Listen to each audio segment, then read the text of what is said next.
Hello, Evan. How are you? I'm good, Chris. How are you? Welcome back to Locked On Cavs. You're looking a little tired, my guy. Always a little bit. Always You a know. little bit. Well, I already teased it to you. I texted you about it. By the way, your daily Cleveland Cavaliers podcast, part of Locked Podcast On virtual. Podcast Network. Thanks for joining us live on YouTube or Twitch, wherever you're watching us. Please subscribe on Apple Podcasts or Spotify if you haven't already. Hit that subscribe button on YouTube. Again, we're trying to get as close to 1,000, if not to 1,000 as you can by the start of the season. And we'll be back to more functional scheduling now that things for us have calmed down. And we're just gonna buckle up. So yeah, man, hit me with this gentleman's bet. Well, no, we got to hit him with the intro first, then the gentleman's bet. So Oh, see you in okay. a second, Ooh. everyone.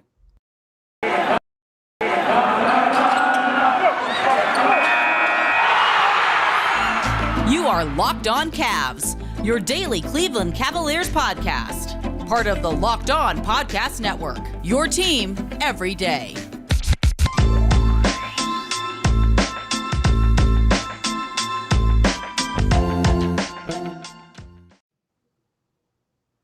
All right, we're back. Chris, okay, so the Cleveland Cavaliers open up their season in less than a week. They open the season on the road against Memphis. Here's my gentleman's bet for you. I want you to predict the winner, and I'll predict the winner of this game. And in case there's a tiebreaker, because I have a feeling we're both going to pick the same winner, you have to give me the total final score combined. So let's say Cleveland wins 100 to 84. You say 184 is the number. The loser of the bet has to go see Venom, Let There Be Carnage, and give a full review for 5 minutes on an episode. Because I've heard it's one of the worst movies ever made, and I'm more than willing to go spend my money on this. What movie again? Venom, Let There Be Carnage. Oh my god. I think you and I Harrelson with a bad wig. I'm really just happy he's getting the bag, honestly. Like, you know what? Like, honestly, good for him. Stop posturing. Like, who's bought another yacht. It's like Zombieland when he's wiping his eyes at the dollar bills at Bill Murray's mansion. I'll go first. I think Memphis is going to win to a final score of 85 to 79, and I'm going to do the basic math in my head here. Wait, you think the Cavs are only going to score 85 points? I think the Cavs are only going to score 79 points against Memphis. Wait, you're saying it's going to be an 8? Okay, you're predicting like a brick fight. I'm betting low, because if you get closer to the finals, whoever gets closer to the final score wins here, Chris. So if you go high and the Cavs score low, you have to go see Venom, Let There Be Carnage, featuring Tom Hardy and Woody Harrelson in theaters now, and also part of the MCU apparently. So that's my final pick. I'll do the math as you pick, and then we'll get going. I'm gonna pick the Cavs. Because I just feel like I just I'm Evan. So my final total will be 164. I'm gonna go. Wow, that's very low. I'm gonna go. Because I also just want to watch something that is engaging. To be honest with you, like, so I'm gonna go 208. Okay, so if the Cavs score closer to, or the final score combined is closer to 208 points, I lose the bet, and if the Cavs win, it doesn't matter. Let's say like the Cavs win and Memphis loses, you win the bet. So it's split either way. But let's say the score doesn't matter at this point because we both picked different teams. But whatever. Either way, I guess I was wrong. But all things considered, man, how are you doing? How are you ready for the preseason finale against the Pacers? No, I would like to be put into like a cryogenic like chamber and just like reset. I need like a reset button. Well, do you want to talk about it, or do you want to keep it off the air? Our listeners will definitely give you therapeutic advice.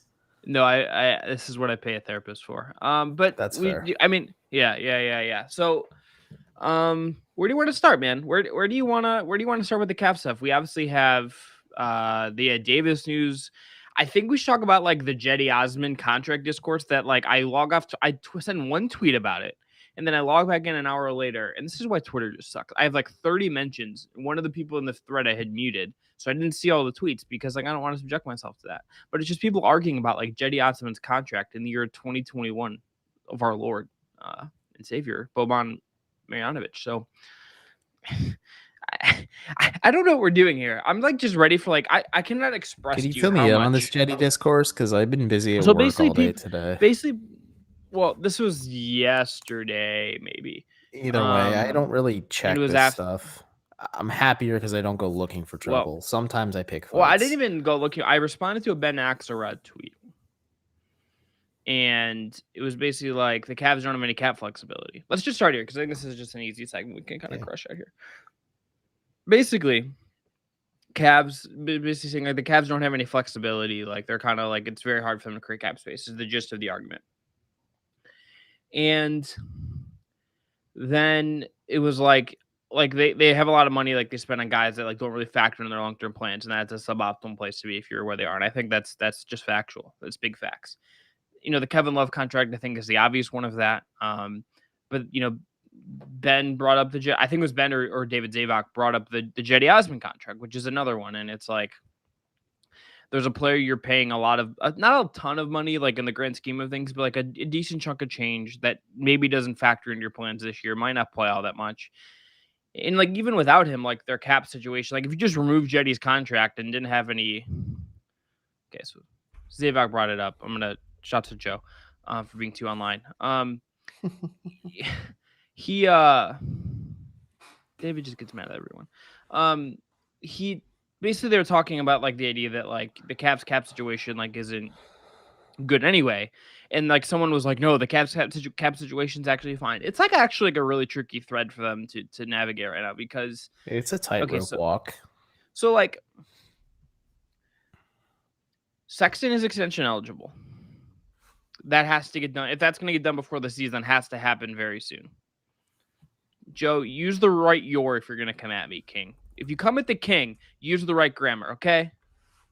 Come on, Joe. Anyway, basically, like they have Sexton's extension eligible. Mm-hmm. Garland's extension eligible a year after that. Mm-hmm. The Love contract is what? 2 more years? 2 more years? This year, yes, there's this year and next year, and that's it. Okay, and so then it's $28.9 million next year. Okay, so it's a little bit less, so like saves you a little bit, but and then Cedi has this year and next year, and then the last year is not guaranteed. Basically, they're in this position where like the moment a lot of if they're gonna pay the young guys they have or want to go spend on other stuff, it has to be in a very specific window because the Love money, as long as it's on the books, is there, and they're gonna have. If they're going to have like it's going to get moved and they're not going to get to move off it and like just free up that money. That's not how that's going to end up if it ends up. And the Cedi thing, just like, look, like I don't really, I understand like why I'm sure if you went and found like whatever I wrote or said about it at the time, like I would have been in favor of that deal. Some of those deals are just not going to work out. Going in hot. It's fine. Some of those deals like just don't work out, right? Like some of those deals just like you pay, you're hoping, you're betting future talent, and it didn't work, and like that can happen. But the reality is the Cavs cap situation is just like this very pressing thing, and I think like I don't think like it is like it's just factual to me that is true. Like it is a very complicated cap situation to navigate for a team that is still kind of a blank slate. You know what I mean? Like it is just the reality of it that it's just like. This is like a lot of money being spent on a team that we don't really know what it is. And it's like they're right under the luxury tax line, which is like absolutely insane. And there's no reason for them to get even over that line because it potentially triggers repeater taxes and things like it's all just very silly. It's all just very silly. And like it's a reminder that like the Cavs have hit on some stuff the last couple of years. The money side of it and like their cap management has been a little all over the place. Not in terms of like I think how they think about the cap, but in terms of like the money given out to like Kevin Love in particular. And then the Cedi thing. And those two things just like really hampered your ability to spend any money. You're muted, Evan. Ope, I was just like a true Midwesterner and saying Ope a bunch of times. But yeah, a lot of it does start and end with the Kevin Love contract, unfortunately. It's a tightrope walk because Jared Allen's making $20 million. It's a flat rate. You have to figure out what Colin Sexton's extension is going to be. Like you and I have heard of a rough ballpark number of what it could be. 22 year plus incentives. Yep. Chris is spot on there. So That's $44 million there. Darius Garland doesn't kick in next year, but he kicks in the following year. And you would like to imagine Rich Paul is probably going to get him signed sooner instead of later. Plus, Clutch has a good working relationship with the Cavs, and the Cavs are assuming pretty high on and this Darius is as well. presuming he has the kind of year that like everyone kind of hopes he's going to have and all that stuff. Like if he Yeah, if he does have a good year, it's just like I don't know what you're supposed to do. Like I don't care how good Rich is at his job. Like there's a limit on how effective some of that can be. No, it's a real freaking bummer, man. But it's just something not worth sweating over because you know why? I use Sweatblock, today's sponsor. It's doctor created, doctor recommended. It works up for 7 days per use. Dry shirt guarantee. Look at me right now. Pits are bone dry. If Sweatblock doesn't keep you dry, you get your money back. Bestseller on Amazon for the past 10 years with over 13,000 reviews, and they are currently #1 on Amazon in the antiperspirant category. You can wear what you want to wear. Your little secret to confidence, and this is a must-have for everyone's toiletry bag. Whether it's for a big presentation, a hot date, everyone can benefit, especially if you're a host and a verified host at that of the #1 Cleveland Cavaliers podcast. Chris, we're back. So it's just Cedi's contract is a bummer. I know it's not fully guaranteed. Remember, I was thinking about it while you're talking. I kind of smirked to myself for a second, just thinking a year ago, maybe 2 years ago, because we're creeping up on my 2-year anniversary of me being on the show. Remember we talked about how Cedi Osman, like his contract was like an absolute steal, and like we don't know why Cedi or his agent agreed to it, and now it just kind of seems like it's a burden. It's just so weird to think about, like how much things have changed in the last 2 years. Like if you got the Cedi Osman from 2 years ago, he would be perfect for this Cavs team. If you got the Cedi Osman of his theoretical rookie season with LeBron, perfect for this team, but you're not going to get that. I don't know if Cedi really has any value around the league. I think the Cavs try to attach into maybe some future seconds and maybe flip for a first-round pick in this year's or the Evan Mobley draft. That didn't really work out. I know New Orleans is really a team Cleveland called quite a bit about Cedi's contract and just Cedi's availability, and New Orleans just did not seem interested and want to bite on it. I think Cedi just needs to put together like a solid string of games and maybe he gets moved from there on. But at the same time, like Cleveland's wing depth is so piss poor. Do you really want to shake up the wing rotation even more unless you're bringing back something of quality? Because like let's look at it this way: you're like sure Windler or Stevens are like ready to go. Like that's the other. Yeah, like if you're sure those guys are ready to go, but we'll get into them in a little more in a second because there's something I just realized looking at the cap sheet. What's that? Basically like the Cavs like kind of like are in with those guys like Stevens and like they're on like these like Windler is a little more immediate, but like all these guys are like eventually like gonna like you're gonna have to like pay them a little bit more than you're paying them now if you want to keep them if they're good. Like I think one of the things the Cavs need to nail in the next like 2 to 3 years, and this is the thing I think every team needs to nail. I think it obviously matters that like it gets really emphasized. I think more like at the top of the league when the Nets can get like Nick Claxton as a cheapest, or like when THT was kind of like a more affordable piece for the Lakers or whatever. Like that kind of stuff can really matter. The thing with the Cavs is like I think you're gonna need for them. They're gonna need to find guys that are they're like second round picks, G League guys, whatever, to like come in and like be sort of like contributors and effective. And they've done that, better at that, I think, of late. And I think Lamar is a guy that could kind of be that guy. I think Dean Wade is kind of been that guy. Windler was a chance at like a cheap first round pick kind of guy, but like their contracts are coming up too. You know what I mean? It's not like they're not immediate in pressing in the same way, and they're not going to cost as much as Sexton or Garland or Okoro. If you sign Dylan Windler to an extension, it's probably going to be very cheap. Like yeah, but it's like it's still going to be like it's still just like it's still like when you have all these deals kicking in, like it's still just like more money. Because he has next year he has a club option for $4 million for next season that I don't think has been picked up yet.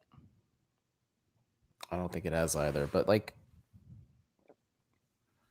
this is just the tough reality of the situation too when you're a team like Cleveland. Like the Hawks are a good example of this, where they're kind of overloaded with young talent, and now they gotta start paying everybody. They already paid Clint Capella. They paid John Collins max dollars. They paid Trae Young max dollars. Like they're gonna have to pay Cam Reddish pretty soon. DeAndre Hunter is gonna be extension eligible because he's in the same draft class as Darius and Reddish. So it's gonna get tough pretty quick for a lot of these teams, and I don't envy them to be in that. I mean, Memphis is gonna have a lot of issues too, like Jaren Jackson Jr. But Memphis is like doing some smart stuff where they're like kind of like punting on some stuff a little bit, like to kind of like give. Do you consider that smart? I think it's frustrating. I get it's frustrating, but it's also like if you're ever gonna do that, I think when Ja's still young and like you're not taking so much of a step back, because I mean it's like they didn't like pay Justice Winslow is sort of like the thing they did. You know what I mean? And it's like they're giving themselves some flexibility to kind of emphasize and add stuff like when Ja and stuff are really ready to win and like maybe the West is like a little more cleared out than it is right now. You know what I mean? Like it's just not like it's not right now. Like the West is like really hard. Like they're like even if they had spent a bunch of money this year, like they weren't gonna it wasn't gonna get them, I think, a massive place anyway. So I mean, that's a bold statement on your part, the West being really hard. I mean, geez. that's The why Lakers I are make full lots strength. of The that's Clippers why I are. have a Cybertruck. That's why you have several Cybertrucks, and you're in the studio mock-up that you made inside your mansion to make sure you still have humble beginnings. But yeah, I just think the Cavs are gonna have to work. That's just kind of how they've always operated, though. They have to operate with razor thin margins, and they had one roster spot available, and I think this is a smart move bringing in Ed Davis to fill that last spot because the Cavs need more adults in the room, as Chris Manning would say. Like Ricky Yeah, so Rubio is like the positive vibe guy. You bring Ed Davis in to work with the big men as well. It makes sense in theory. Like you have Rubio in the ear of Darius Garland and Colin Sexton. You have Ed Davis, who has said he wants to continue working with Jared Allen because they played together in Brooklyn, and he wants to work with Evan Mobley because he called Evan Mobley a $500 million player. Like Ed Davis is all about like young players getting that bag, and I'm like, I respect it, man. So it's refreshing to hear, I guess, but I think it's a good thing to have adults in the room who can be that veteran presence because this is a very young team that's probably going to hit a lot of adversity quickly. I love the Ed Davis signing. He might be the most like beloved player among other players in the league. Oh yeah, like every team, every stop he's had, teammates have nothing but pod. Like his stop in Portland, like he was beloved there. I mean, even like he got real with the media today when he was in the Lakers, and like people in LA loved him too. But like he's like, when I went to the Lakers and my only options are the Lakers and the Clippers, and I signed for like next to no money, I realized like my basketball life is on the line. And he's just like, I wish it worked out differently. Sure. He's like, I wish I learned how to take 3-pointers. Sure. But thankfully I ended up with Portland, and then he ends up with Brooklyn, Utah, Minnesota. Like, I think a good vibe guy to have like that is definitely something the Cavs need. Like, I think they try to get it with Tristan Thompson, and Tristan Thompson was a lot of that. I think having a couple of those is really a good thing too, especially because, again, Kevin Love was supposed to be that, but it just didn't work out. So you bring in other adults to kind of make it work for these young, impressionable players. Yeah, and I think just doing it at a time where you want to take a swing up is I think a good time to do it, right? Like I think if you want to be in a spot where you're going to try and level up, I think Ed Davis is a guy that like I understand like, oh, the Cavs have a lot of a center who's like, and you could argue like, okay, like could this roster spot have gone to like a more interesting young player? I kind of don't know if there's like anyone out there that I would rather have than Ed Davis at this point. I think like just having like a guy around to help you navigate stuff, to be a sounding board for the young guys, to help guys get through the grind of the season. For like maybe he's going to take Evan Mobley under his wing. You know what I mean? Like if that happens and that becomes like a meaningful thing, like if that happens and like we're not going to be able to calculate this sometime without like locker room access, I think it'll be harder for us to even like report how much of this is like actually like sort of it's like some of this will be hard for us to kind of navigate in terms of like proving how real it is, and we're not gonna be able to like calculate this. I tend to think that like culture is real, and I know a lot of people say, oh, culture's not real, it's just like a buzzword, whatever. I think in sports, I think culture, I think work environment, I think like the tone you set, I think all of that stuff does matter. And I think if you have Rubio, not just in the sports world, it's applicable to any job environment. If no, like, I know. Culture at your job, like you're gonna hate going to work every single day. But I'm saying specifically in the context of what we're talking about. Yeah, like in terms of like navigating this long season, navigating a bunch of losses, navigating competing egos. Like there's just a lot of stuff where this can get like kind of dramatic for like reasons, and I think Ed Davis helps you navigate some of that. I think it's just good. I don't know, like expect he kind of said himself he doesn't expect to play. No. Let's talk a little bit more about Ed Davis, Chris. We got to take a quick break from our sponsors. Before we go, our most important listener popped in to chat with us. The man, the myth, the legend, Judah. Hey, long time no speak. How have you guys been doing? I've been good, Judah. How are you? Let us know in the chat. But Chris, why don't you give us a quick word from today's other sponsor, Bet Online? Yeah, look, we're back and better than ever. All eyes are on the gridiron as teams are back for another football season. And as always, BetOnline is your number one spot for all the pro and college football action this season. With a new updated site and interface, even more odds, props, and contests, BetOnline continues to be the number one source for everything football. Head to the website, use your mobile device to sign up today and receive your 50% welcome bonus on your first deposit. Don't forget to use the promo code LOCKEDON to receive your bonus. From football, basketball, boxing, perhaps you bet on Fury Wilder 3. Right to your favorite Vegas casino games. Don't wait to take advantage of all the amazing offers available for the 2021 season. BetOnline is the fastest and easiest way to bet on all your favorite sports. And that's BetOnline, where the game starts. Okay. Where do you want to go next? Do you want to do more at Davis? Do you have any other? Yeah, let's talk more at Davis. I'm a big fan of this signing, and he had his first immediate availability with the Cleveland media today, and he got really real with people. Like Chris said, he is coming in here with zero expectations. He made it clear, like, I'm not really coming here to take anybody's minutes. So guys like Markkanen, Mobley, Allen, like, they don't have to worry about it. He's just like, when I worked with Jared Allen in Brooklyn back when they played together during the, let me just get the right year here, the 2019 season, for part of the 2019 season. Yeah, 2018-2019 season, excuse me. He said, listen, Jared Allen was not a 20 million a year player. He would tell you that back then, but now he's like, I'm proud as hell of him because I pushed him and helped him put in the work so that he could bounce back and be a stronger and better player. And like, I don't know, it's just interesting to hear so many veterans who are like openly happy to be in Cleveland, because you don't really hear that. I think some are appreciative of the like Ed Davis at least is appreciative of the opportunity to have a team that wants to sign him and have him around, or like Ricky Rubio. This is an opportunity for him to really just boost his resume and get a contender to possibly trade for him. But while they're here, they're looking to make a meaningful impact. And just, I don't know, Ed Davis is just like a good dude. It just seems like it by all accounts, like you said, like all accounts. And I've heard it too. Like, he's a good guy. And like, you really got that impression today. Like, and even JB, like, apparently this was a signing JB really pushed for. Like, JB was like, has a relationship with Ed and like really wanted him on the roster, and like said to Kobe, like, listen, we need more culture guys. We need more tone setters. And Chris, you and I have a mutual connection in the Cavs front office too. And like, he agrees with your feelings. Like, the Cavs need as many adults in the room as possible because this is a young and impressionable team. And yeah, I think it's smart because Darius Garland is clearly like your franchise cornerstone, and Evan Mobley and to an extent Jared Allen are the other two. And then Sexton as well. But like, you have Rubio working with the two guards. You have Ed Davis working with the two key big men, maybe Markkanen as well, but maybe Markkanen gets moved at some point too, because who knows. But yeah, it's just refreshing to hear that the Cavs are kind of doing things the right way. I think, you know, they're not going to be like, they're going to be gunning for the playoffs. But like, I had somebody on Facebook say, like, I think you're a little harsh saying they're going to be under 26 wins. I'm just like, they could go over, but I just don't think they're going to make the playoffs. That's all. Because I just don't think they're better than 10 other teams in the East. So I don't know. Just having these guys there to help ride the storm a little bit. Because Ed Davis talked about that too. He's just like, there's going to be times where these guys deal with a lot of losing. There's going to be times that they have to face adversity, and like, they're going to either fall apart both on or off the court. And I have to be there to help pick them back up and keep them going. Like, it's just, the vets are saying the right things, and it's really refreshing to hear. Yeah, I had there's a previewed SB Nation that is up. The art on that is incredible. And the preview I did for Forbes. Basically, I think everything has to go right for the Cavs to kind of get to like where some people kind of assume they're just going to be in like playing hopes. I think like a lot just has to go right. Oh, you yeah. know? I mean, yeah, it's just the reality of the situation. Like Garland has to hit, Mobley has to hit instantaneously.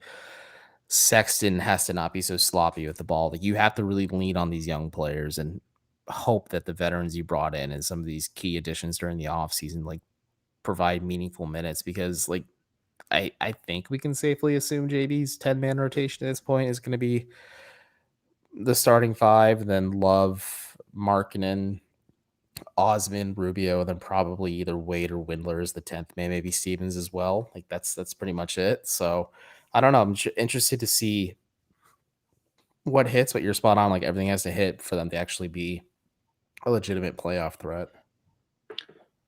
I think Mobley has to be like incredible day one. I think Garland has to be as good as that we sort of assume he's going to be. I think Sexton needs to have like a really, really productive year. I think Okoro has to be like a more impactful offensive player. And I think they need to be healthy. That's tough because Isaac Okoro said this is probably his hardest time in basketball, is learning how to play without the ball in his hands. I mean, yeah, but it is a transition. And again, I don't think last year, like being how condensed the season was, the lack of practice, like that there's even more like I tend to think that is like it's just like there's an impact curve that we just don't fully understand. I think the other part of that I would just kind of know too is like I think how do I say this? I think that this is the health part of this just has to kind of go said because I think like for the Cavs to kind of have I think honestly, like I think an acceptable year for the Cavs, and this might be like a bit of a hot take for folks. If they could win, like get near their over under total, right? Like get near that 27.5. Like let's say they get to 27 itself, 26. But they're healthy all year and they come out of the year, good, bad, ugly, whatever. And know sort of have a much better idea of what they are and who they have and everything. That to me is a successful year for the Cleveland Cavaliers. Yeah, I'd agree with that. Like, I don't think Cavs are trying to be losing a culture, and we've talked about this ad nauseum at this point. Like, in terms of Eastern Conference teams, you look at Detroit and Orlando as the two teams actively trying to lose. Like, I feel like Justin Rowan was talking in our Fear the Sword veteran group chat. He's like, I feel comfortable with them being in like the low to mid 30s. Like, I don't think that's necessarily they're gonna have that quite a leap, but I think they will hover around like that 26, 27, 28, maybe even 29 wins. Like, there's gonna be some ugly losses, but oh yeah. I think there's gonna be winnable games as well. What would you say like the absolute like ceiling is for them if everything exactly goes right and they can win like what is like the like max number of range wins for them? I think it's in like the 30s. I think it's like low 30s. I think it's 34 is their max win total this year. Like, I think that's like if everything hits. I just think that brutal West Coast road trip and then the other brutal road trip in January is just really unfortunate timing and momentum killers for them. I think the road trip at the start of the year is like an absolutely like brutal like the thing. Cavs could be 0-15 to start the year, realistically. Well, if that happens, heads are rolling. Oh, heads will roll. I think it's what did Joe Varden say once? Rome is burning. Rome will be burning. It'd be funny if they like beat the Lakers early in the year, though. Just because the Lakers like figuring stuff out. It would be funny if that happened. It'd also be funny if John Boehly made like a thinly veiled pot shot at them through the news, like David Blatt did, because time is a flat circle with this Cavs team. Well, John Boehly had when I saw him in Summer League an incredible pair of Air Maxes on. Guy like had a nice quarter zip. Working for the Pistons, he's doing well. Oh, yeah. I forgot he's working for the Pistons these days. Like I had to think for. Oh God! Hopefully, they didn't let him anywhere near the locker room though. He had a a very nice synchronized outfit. So it's like his blue quarter zip. I don't know how he was wearing a long sleeve quarter zip in khaki pants in Las Vegas. Old people wear coats when it's 80 degrees outside. Yeah. So he had that on. He had the pants, which were like not wrinkly at all, and a nice pair of red and white Air Maxes. Looking good, John Boehly. I like that look. Chris, why don't we take a quick break? We will come back. Actually, let's we have one more random thing I want to ask you before then we'll go into break. JB is obviously a fan of the no suits. Do you like no suits for coaches? Yeah, I don't see why not. As long as you're not trying to Belichick your look and like mutilate your hoodie on the sideline, I don't care. Like, well, what coach is most likely to have a son that has a mullet? God, is it Tibbs? I think it's Tibbs. No, maybe Tibbs or like who's the most Tom Hanks coach in the league, and then you find out it has to be like a nutty coach whose son is like also kind of a nut. No, have you seen Chet Hanks, dude? Yeah, but like I'm thinking of like Belichick's kid with his mullet. I know, Steve. Licking Why did you just go like a cow? You just, like lick your mic? That's what he was doing. We're going to break. I can't. We're I going can't to with break. We'll this. take your We're questions going- after this, folks. And we'll talk about the preseason finale too.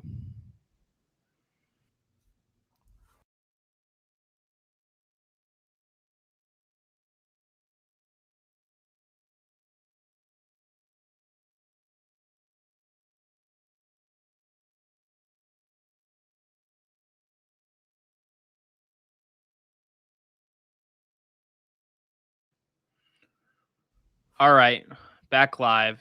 Taking Hats the on questions. backwards, glasses off. Questions time. All right, let's play that intro and we'll dive into it.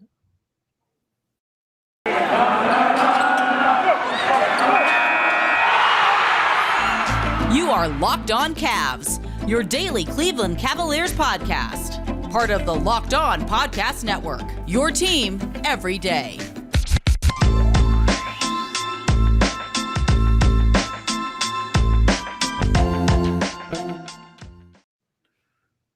Okay. Where do you want to start? Let's start at the top because friend of the pod, Joe, had a really good question, and I wanted to save it. If Darius was eligible today, what would you be comfortable extending him to? Like, I was chewing on that for a little bit because then he follows up saying, I would be fine with 18 million AAV over 4 years, which I think he meant years. I would say 20 a year, if not more. But that assumes that I think very highly of him because I think he's going to be like a really, really good like franchise level point guard. I think like you're betting on future production. I think like that's probably if he has the kind of year I think he's capable of, 20 might be even less than what he's going to get. So I'm going to go a little outside of this one a little bit because I'm using Mike Conley's extension as my baseline. So would you pay Darius maybe roughly the highest you could hit is 24 million with incentives, or Yeah. it's like the baseline is 22 point. So let's say 23 million and the highest you could hit is like 25 million. Would you be comfortable with that over like 4 or 5 years? Yeah, Would I you think go so. 4-year or 5-year extension? I think he's probably worth a 5. What's that? You glitched out for me. I think he's probably worth a 5. I think like you're gonna be able to time it where like if Mobley's a 5-year contract guy, like these things are gonna line up in a way that you'll be able to give him his 5 when he comes. So I think that's pretty good. I think Chat, let us know what you think Darius Garland should get paid. I just think more than Jared Allen and Colin Sexton, but not too much. That's where I think Darius Garland falls on the extension hierarchy. but he also like is really I think playing for that contract this year. Like I Sexton's is like much more immediate. Sexton's is much more like, hey, restricted free agency is coming, buddy. If he doesn't sign it before the start of the season, and like I don't really know where that's at, to be honest. I don't have like a good gauge on like how much. I feel like it's stalled out again a little bit, but I think there's like a framework. But I've been gathered like it could possibly happen before the season opens because his camp doesn't really want it hanging out in the media for the better part of this season. He just wants to and if you're Colin, I think you looked at restricted free agency. If you're not like a deadlock, like do you remember like last year when like there was all these like teams that like reportedly love John Collins and stuff, and like a lot of them definitely did, but like there's a lot of just like generating interest. I don't know if that same tactic works for Con unless he has just like a monster like all-star kind of year. I think it'd be tricky for him to navigate the market as a restricted free agent, but he could very well get Schroedered, or the Cavs get him for a dirt cheap contract because they let him go test the market and he plays himself. Yeah, I wonder if they if he like it's a good free agency class coming up. And I think again restricted free agency can be very, very tricky. Yeah, some people hate it, but it is designed to help these small market teams keep some of their young talent they develop. Yeah, I'll be curious to see if this comes up in the next round of CBA stuff. Yeah, I wonder if the vaccine stuff will come up too. That's something that's been on my mind too, because I know that's probably going to come up in negotiations. But where do you want to go next? Well, you know, the man, the myth, the legend himself, Judah, asked us. He told us he's been doing well, and he has a question. So I saw that Altman said they're going to sign 2 more players. Saw they signed Davis. So who you think other spot going to go to? Also, are Cavs going to cut more guys or no? I mean, yes, they have to cut players because right now I think they have an 18 or 19 man roster, and you can only have a 15-man roster at most in the NBA, and 13 players can dress, if I remember correctly. So, and then 2 two-way guys as well. So they have those 2 two-way spots, but I just think you're gonna get a good showcase of maybe who's gonna be gunning for those 2-way spots, or maybe who gets the last roster spot too, which was Ed Davis. So I don't know what's really gonna go on now. So Chris muted himself. I think he's in trouble with the old wife. No, I didn't mute myself. I'm just getting ibuprofen. Well, that was really skilled. You took it silently. But who do you like? Let's go through the training camp roster real quick. Let's talk about who's popped and who hasn't. If my mouse cursor would come back, I could pull it up. So far, Fiondu Kabengele and Broderick Thomas were the casualties for this training camp roster. We still have Mitch Ballack. Do you think Mitch Ballack will stick, or do you think he's going to end up getting cut? I'll be cut. I do too. He might sign with the Charge, or a lot of these guys will just end up with the Charge. Yeah, I think that's honestly what, like, when they brought in Justin James, like, I think this is just to look at him to, like, keep it. It's similar to what the Hornets did with LiAngelo Ball, where they signed him to, like, a training camp contract. They're just going to jettison him straight to the Greensboro Swarm, and then they'll have some high-quality hoops there. So we talked about Mitch. Let's see, still on the list here. Kyle Guy, I think he gets cut. Unfortunately, he's G League or Summer League legend. Kyle Guy, like, just has not done anything. Yeah, I'd like to see him in Canton though, or Cleveland. That's tough, man. RJ Nembhard. Canton. Did he? I don't remember who. I was flipping through Instagram earlier, and I saw that like one of the rookies, and I think it was him, had to bring donuts on the plane, and he went to Jack Frost Donuts, which good pull. Didn't just go like get Krispy Kremes. Didn't just go get like Dunkin'. He went to like a local. Yeah, I respect it. Jack Frost is a good pick, man. You know, actually, did you say Nembhard did that? I don't remember who Nembhard it was. Better get a 2-way contract just for shopping local, because that resonates with me as someone who obnoxiously tells people to shop local and not shop chains. Yeah, I mean, like, I'm just waiting. I'm waiting for like the first time like a rookie like brings like brew nuts, and then everyone's like, I couldn't play well tonight because I ate like 2 brew nuts before the game, and I felt like garbage because I ate so much sugar. Speaking of brew nuts and the Cavs, remember what Chloe did for Tristan's birthday that one time with brew nuts?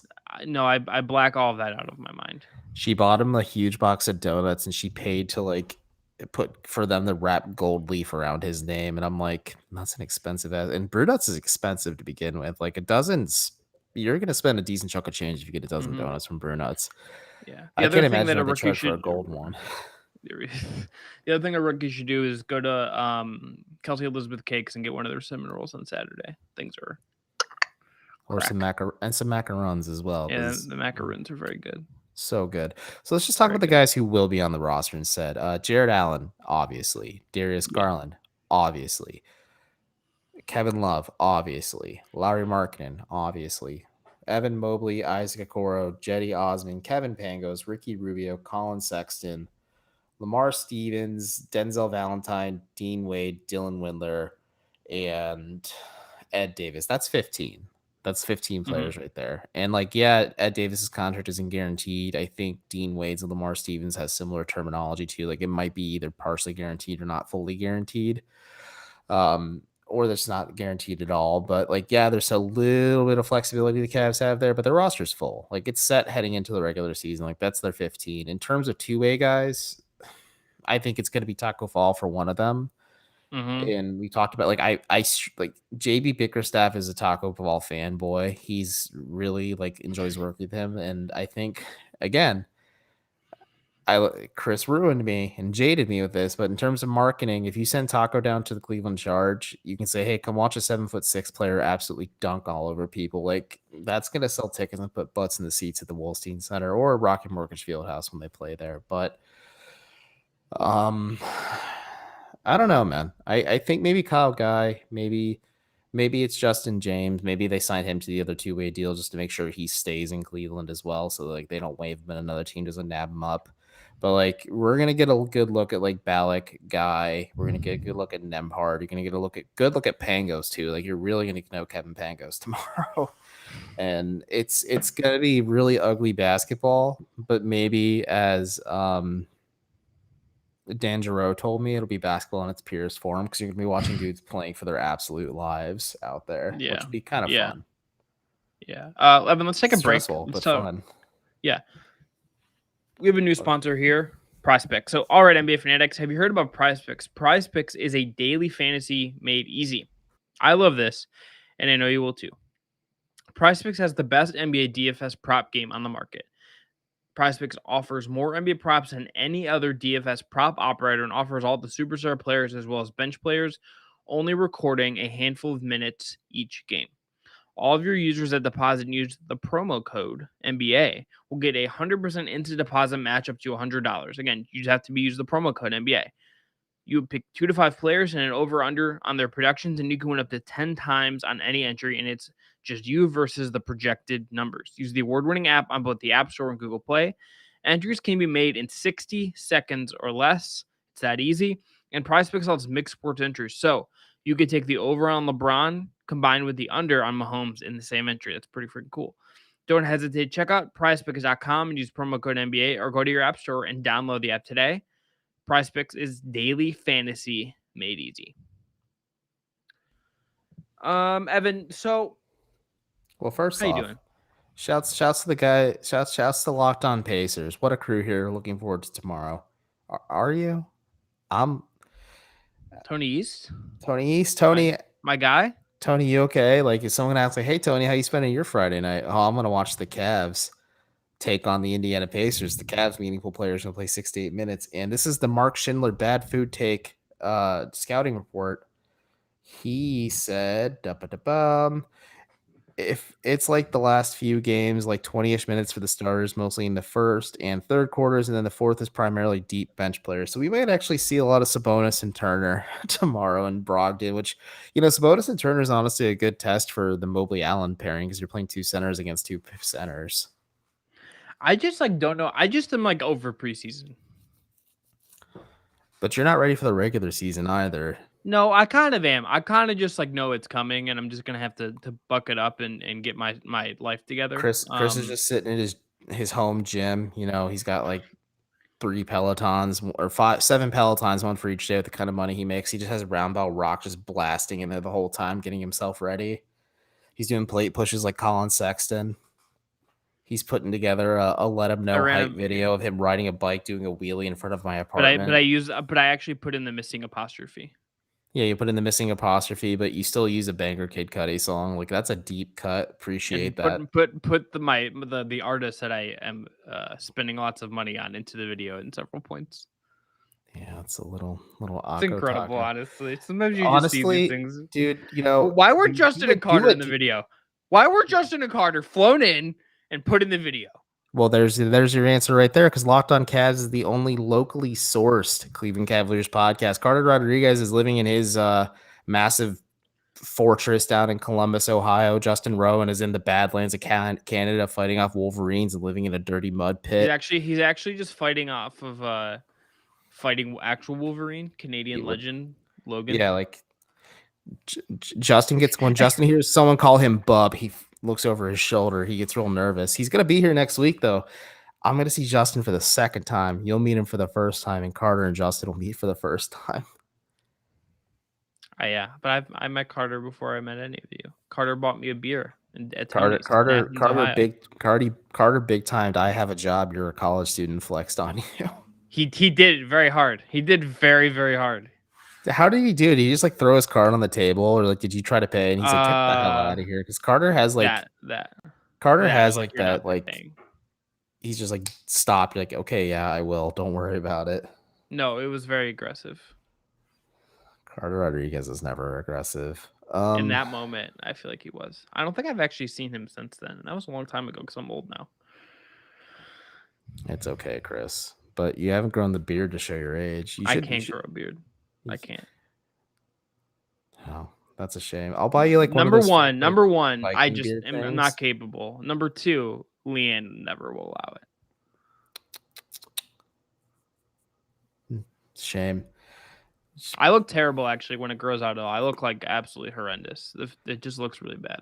Actually, it's really funny. The guy whose wedding I went to over the weekend, we were talking about like one of his groomsmen is like, man, Evan can grow a beard. He's like, yeah, it's fucking annoying because Evan can shave and like 2 weeks later his beard's completely back. He's like, for the whole pandemic, I didn't shave for like 3 months, and I just had like some hair on my neck and like a stubble on my lip, and I looked like a pedophile. But Sloaney asked a good question here. Are we live, boys? Yes, we are. Is Kobe making the necessary adjustments? This is a loaded question. It's a tough one for me to answer because I want to say yes, but again, we need like 10, 15 games of. Well, I also just like, to Kobe's defense, and some of this was his decision making that put him in the spot. I don't know what adjustments he could have made this offseason that would have changed aside from like getting draft lottery luck. I don't think there was like anything he realistically could have done to like, the first time the Cavs they've never gotten lottery luck before, obviously. Nope. Never. Not in 2003, not 2011, never. I don't know what he was supposed to do to make like massive adjustments that were like, I think there's like clearly holes on this roster.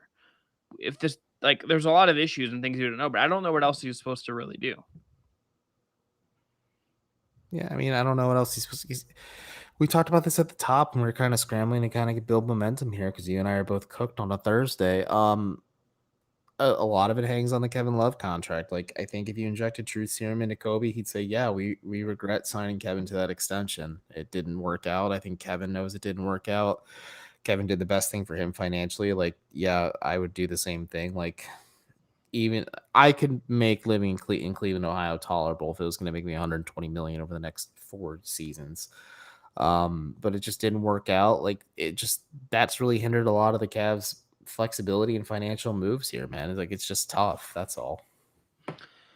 Yeah, like it's complicated, and like unless you were gonna fully go through the process of resetting the deck and like going down to the actual studs, which I don't think was ever an option, or is it tenable?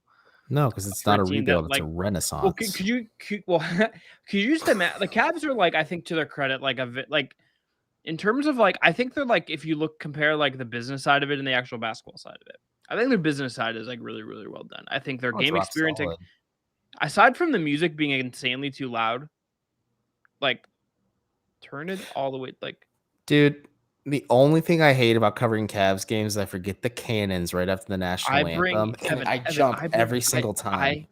I bring earplugs for a reason because that arena is like annoyingly loud. It is obnoxious.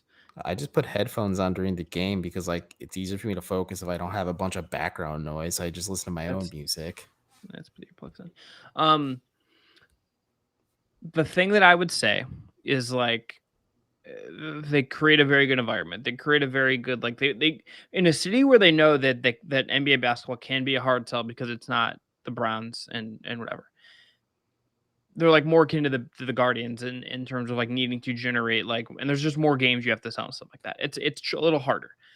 I think that they are like being a market where like they would like don't have anything to really offer in terms of basketball. It's like, it's hard to, I like imagine if they'd gone full process, like how, I don't know how that would have like gone here. Could you I just can't imagine like the way that they think about things and the way they do business really being a organization that could do a process. I think Dan Gilbert has too much pride to go full process. Like, I just don't want. Well, it's like the bottom line punting you'd be doing with that too is just like a thing where it's like, I don't think the first year after LeBron when like they're rolling out Luke, but that wasn't on purpose. Semi or dead. I'm saying like intentional. I'm saying like actual multi-year intentional tear down of the studs, give ourselves like that kind of window to like fully rebuild in that way. I think like it's very hard to do that. I don't really love it in terms of like what it like in football, it's like sort of impossible to do it. The Browns kind of came the closest. The Harbaugh 49ers got pretty close too. And Like the that was a Dolphins in and the recent memory too, Dolphins, like yeah. and stack a bunch of different picks, but it's like very hard to do. And I don't think like the Cavs, like you have to like stomach a lot of very uncomfortable moments. And like I don't know how you like. I actually may need to go at some point. I may go back and just like read a bunch of like Philadelphia Inquirer and Philly Voice and like Liberty Ballers like coverage of like the process Sixers because like unless you're like a fan who is like a diehard over like all the minutia, I don't know how you like get invested in something. I don't know how even know how you like pragmatically cover that team when you know a lot of this is just placeholder to get draft picks that can turn into superstars. You know what I mean? Like I don't know what you're Yeah. like. I wonder like what how do you like? I don't even know how as a coach you process some of that. It's just like a very complicated thing. But Evan, we should take one more break. We Come should. back. There's a kind of a bomb question. Oh, I know. Um, Are we thinking about the same one? yeah, Because yeah, I got some takes I'm gonna fire off. yeah. We're gonna answer that. But you guys have one about our friends at Theragun. I sure do, not we. Don't let the stress of daily life weigh on your body, whether it's for an elite athlete or someone like me who's clearly not an elite athlete. Just trying to make it through the day tension free is hard, and Theragun helps me out with that. Theragun is the handheld percussive therapy device that releases your deepest muscle tension using a scientifically calibrated combo of depth, speed, and power. It's as quiet as an electric toothbrush. The Gen 4 Theragun just doesn't feel good. It gets to the source of the pain by releasing the tension using Theragun's signature percussive therapy, which goes 60% deeper than vibration alone. Whether you want to treat your muscle tension from working out, an injury, or just the stress of everyday life, there is no substitute for the Theragun Gen 4. The OLED screen design makes you feel like you're holding something from the future. Just go to their site and check it out, and the Theragun app learns from your behaviors and suggests guided routines. Try Theragun for 30 days starting at only $199. Go to therabody.com/lockedon right now and get your Gen 4 Theragun today. That's therabody.com/lockedon, therabody.com/lockedon. Let me tell everyone about our friends at Built Bar. Built Bar has so many delicious flavors. They have an overstock sale right now too. If you want to go save some money on some Built Bars, I'm look, not there's spread something for across the everyone. room for a cookie dough chunk this time. Sorry, guys. It's okay. I had a cookie dough chunk earlier. It's pretty good. If you don't know, coconut, cherry barcia, mint brownie. There's a whole bunch of great flavors. My favorite is cookie dough chunk. So when it's in stock, I definitely stock up. If you haven't tried all the flavors, you can get a mixed box where you get 2 of each of the 9 flavors. Not only are Built Bars the best tasting, but they're healthy too. 17, 18 grams of protein, calories ranging from 130 to 180, only 4 to 5 grams of sugar, 4 to 5 grams of net carbs. Order today and get that grasshopper cookie, that raspberry, or whatever it is you like. Go to Built Bar as the official protein bar of the United States Track and Field Team. Isn't that neat? Go to Built.com, promo code LOCKED15, and you get 50% off your order. Again, promo code LOCKED15 for 15% off at Built.com. Okay, let's just do this for 10 minutes. Let's say the Nets call and say, we need our defensive big back in Allen, and we will take Love as well, plus a first, and we will give you Kyrie and Joe Harris. What would you say? Chris, I will let you take. You're just gonna hang up. Look. Here's the thing. Number one, I think Kyrie, if he's traded from Brooklyn, like I think he would retire if he was traded to the Cavs. I think Kyrie will. I don't have. I think Kyrie's gonna end up like Ricky Williams. Full stop. Like he's just gonna walk away from basketball, be like a spiritual guide for players, and like in Montana. I don't think Kyrie and the Cavs are like on like good terms. I don't think they departed on good terms. Breaking news. They didn't depart on good terms, but when Colin cooked Kyrie's ass last year, when the Nets Big Three made their debut, Kyrie like was super thankful to the Cavs organization and said like, I have nothing but good to say about the fans. Like he said everything right, and I'm like, okay. I just want to see how the fans would react to him like in a full arena because we haven't seen that yet. I just think that'd be interesting. Okay, so the trade is Allen. I don't even know if this works. So Allen and Love go to Brooklyn. Let's pull it and then up. they send a first, and then it's Kyrie and Joe Harris. Like the Cavs, like you don't want Smoking Joe back, man. God, I miss Fred. Smoking Joe Harris, deep in the rock. I like think it would be like I don't know why Brooklyn would do that. That would be insane. Well, Brooklyn's not trading Kyrie Irving. They're not. I think they're going to wait this out. I think Kyrie's eventually going to get vaccinated and people are just going to move on about this. I think Kyrie's just being really stubborn right now. So I'm going to throw this trade up real quick. So we got, oh my God, that's $51.2 million going to Brooklyn. And coming back to Cleveland, we have 52.2 million. So it does work in theory. So let's see the projections here. The Cavs are projected to +6 wins, and the Nets are projected -6 wins just because Well, of Kevin Love. well, the Nets also like The Nets play Blake Griffin at center for a reason. They have LaMarcus well, and Aldridge. they have for a Claxton. reason. Like they have Palmer. Like they're fine. They're gonna probably They're win the fine. title if everyone plays and they're healthy. Like Oh, that if team. the That team Nets are is healthy, I ridiculous. feel very comfortable in saying like the Nets are going to boat race the Eastern Conference. Like, best you. Okay, but let's just do this because this is a good tangent off. well, of this. I didn't give my point. Okay, I would okay. say I would Sorry, I'm consider gonna it mute if myself. Kyrie agrees to come back, because I want to be there front and center for the discourse of either Kyrie telling the Cavs to unretire Zydrunas Ilgauskas' jersey, or all the Colin Sexton fanboys become irate because Kyrie gets his number back and he wears number 2, who should be the last player to ever wear number 2 for the Cleveland Cavaliers. It should be retired. He shouldn't have gotten the Dwight Howard treatment. I'm still mad about it all these years later. I think jersey retirements are dumb. At least you honor the significance of the number. Then you just don't. I would put the numbers. I would put like the jerseys in the rafters and like honor them. But I think like let whoever wear whatever number. It doesn't matter. It doesn't really matter that much. It looks like the person died. Like it was like a Len Bias situation. I would do maybe. like Jackie Robinson. Like for Jackie Robinson, I would do it. So would you retire 23? So let's lay it out like this. I would probably jersey retire retirement stuff for the Cavs. Yeah, I retire 23 for the Cavs for LeBron, not Michael Jordan. F that guy. I would retire 34 for Austin Carr because he was the first overall pick for the Cavs. It's pretty significant. I'm gonna look up that the might number. be it for me. That might be it for me. I am just like so. I just think I'm pro being like sentimental for a lot of this stuff. I just don't think like you wouldn't retire John Johnson's number because he was the first ever Cavalier. He wore 32. Obviously not.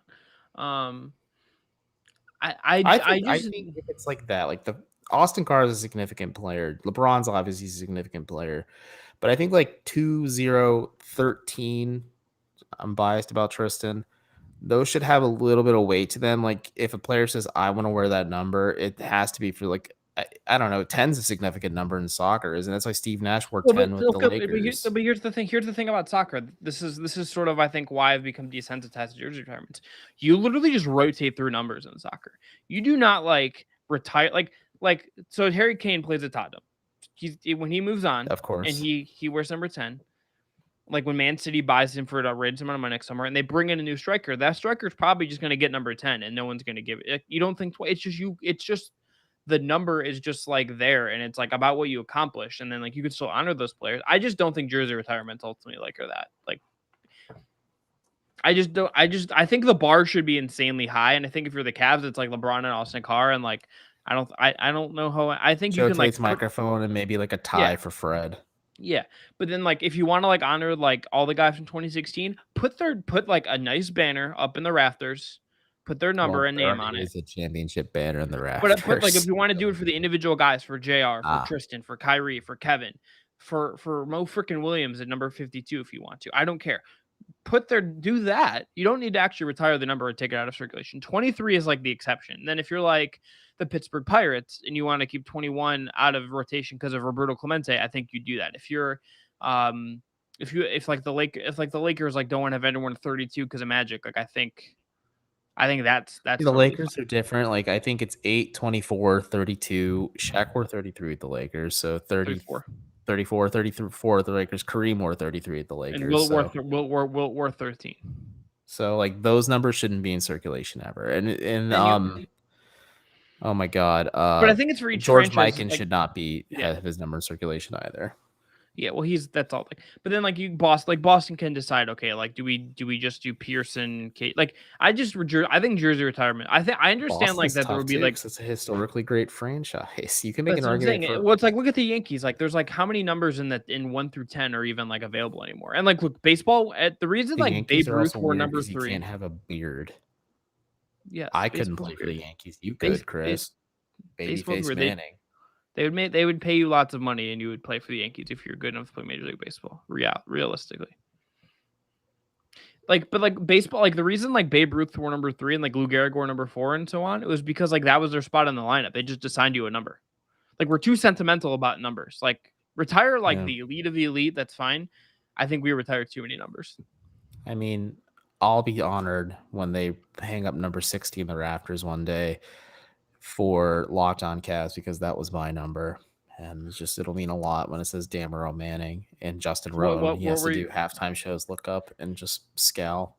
What were your sport? So your sport number was 60? That was just in football. I didn't play basketball. Okay. I coached. I wrestled. I was a 72 in football and 34 in basketball.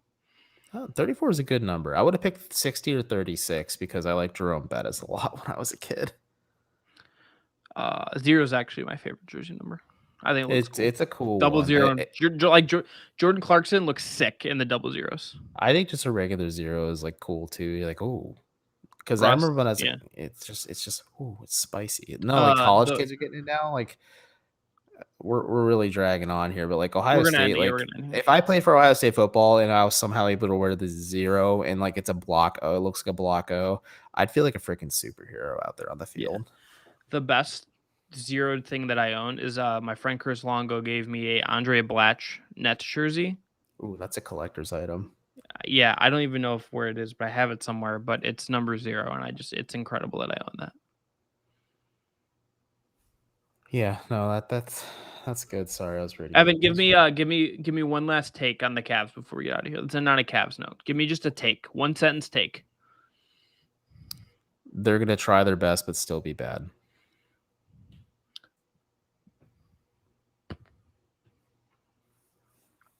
The same exact take I had last season. Yes. Mine is Darius Garland is the team's best chance at an All-Star. Oh, I like that. I don't think they're getting an All-Star is the thing. No. Maybe Larry Markkinen does the 3-point contest, but well, Evan, and also do you think we had someone say in the chat that the East is better than the West? Do you think the East is better than the West now? Yes, because Kevin Durant and Giannis Antetokounmpo are in this conference. I think Brooklyn, because Kawhi's out. Brooklyn and Milwaukee to me are the 2 best teams in the league. I think the Lakers are pretty good. I need to see it with the Lakers, man. There's just a lot of questions. I think the Lakers are pretty good. Luka's pretty good too, but the Mavs just kind of stink. Their jerseys stink. Their team building stinks. Luka's going to be trapped. We're going to see people saying free Luka soon. The Pelicans are just... I think the East might be better than the West this year, but I think the 2 best teams in the league right now are in the top of the East. And I would actually pick Denver as my favorite team in the West if Jamal Murray were healthy. I think I'd pick Phoenix again. Phoenix, I just think, is running it back. Going to be even better this year. I'd be happy for them. That would be fun. Basketball's fun. We're almost back to real basketball, not like nonsense preseason games where the Hornets score like 59 points. It was fun to watch. It was interesting, I guess. I would check the score. I'm like, they just put it away. I watch the Cavs. I don't really pay attention to other teams during the preseason. I will watch some footage and stuff and be like, oh, that's neat. Like the Lakers are 0-5. Doesn't matter. Sunglasses doesn't matter. They're probably going to make the finals. And if it's Brooklyn Lakers, like the NBA is beyond ecstatic that those 2 teams are going up to bat for the championship. Yeah, ratings. All right, everyone, we'll be back. We'll have a little bonus episode that I'm doing. I already recorded, but it won't be up until Saturday, so check out that. And we'll back to normal 5 days a week scheduling and stuff. We'll be sharing our plans. Please subscribe on YouTube. Don't let Evan do the Joker smile ever again.